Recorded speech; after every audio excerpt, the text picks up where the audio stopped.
আন্দোলন শুধু দাবির জায়গা নয়, কখনো কখনো হয়ে ওঠে বন্ধনেরও সূচনা।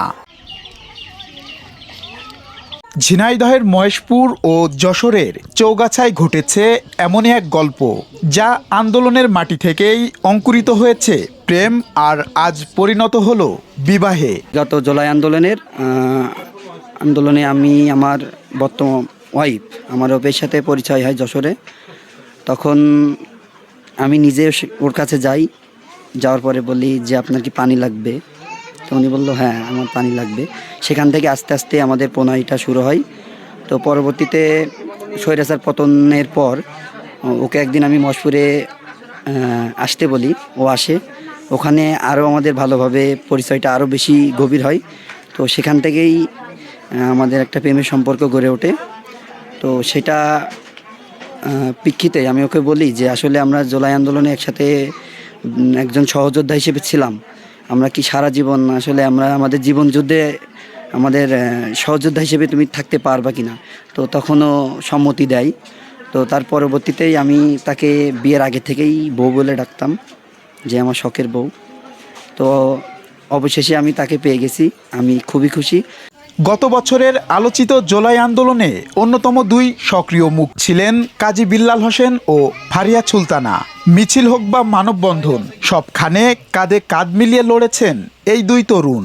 সেই লড়াইয়ের দিনগুলোতে জন্ম নেয় পারস্পরিক শ্রদ্ধা, গড়ে ওঠে বোঝাপড়া, আর ঠিক সেখান থেকেই শুরু হয় এক ভিন্ন রকমের যাত্রা। সম্প্রতি বিবাহ বন্ধনে আবদ্ধ হয়েছেন তারা। যশোরে গত 18 জুলাই তার সাথে আমার পানি খাওয়া নিয়ে, মূলত আমি খুব স্নাতক ছিলাম, সে আমাকে পানি দেয়।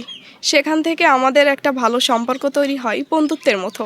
তারপরে আস্তে আস্তে 5 আগস্টের পর আমরা যখন ফ্যাসিস্ট হাসিনা সরকার পতনের পর আমাদের মধ্যে সম্পর্কটা আরও গভীর হয়। সে আমাকে একদিন মহেশপুরে আসতে বলে, সেখানে আসলে দেখা করি। তার মহেশপুরে আরও জুলাই যোদ্ধা ভাইয়েরা আছে, আহত ভাইয়েরা আছে, তাদের সাথে দেখা করি। সেখানে থেকে আরও তার ফ্যামিলি সম্পর্কে সহ সব সম্পর্কে আমি আরও বিস্তারিতভাবে জানতে পারি এবং তার সম্পর্কে আমার আরও বেশি ভালো ধারণা আসে। তারপরে সে আমাকে একদিন প্রেমের প্রস্তাব দেয়। তারপরে সেখান থেকে আমাদের সম্পর্কটা শুরু হয়।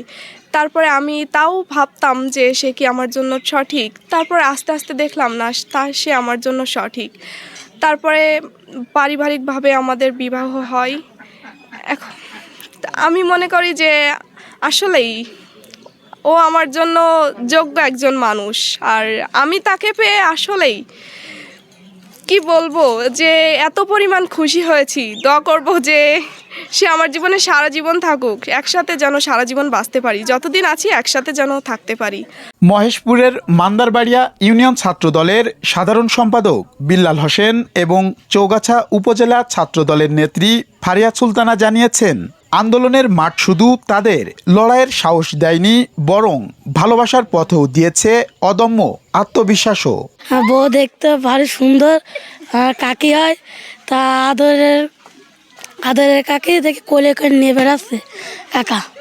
বিল্লাল আন্দোলন করতে যে একটা প্রেম করে বিয়ে থা করেছে, এতে আমরা খুব খুশি এবং এর জন্য তার আমরা যথেষ্ট দোয়া করছি, এর জন্য যাতে সে দাম্পত্য জীবনে সুখী করে থাকে। জুলাই আন্দোলনের সেই দীপ্ত যৌথ পদক্ষেপ আজ জীবনের পথে একসঙ্গে হাঁটার অঙ্গীকারের রূপ নিয়েছে। ঝিনাইদহ ও যশোরের এই দুই তরুণ তরুণীর জীবনের নতুন অধ্যায় যেন আরও অনেকেই অনুপ্রাণিত করে লড়াইয়ের পাশাপাশি গড়ে তোলার গল্পেও। এমআর রাসেল, কাগজ টিভি।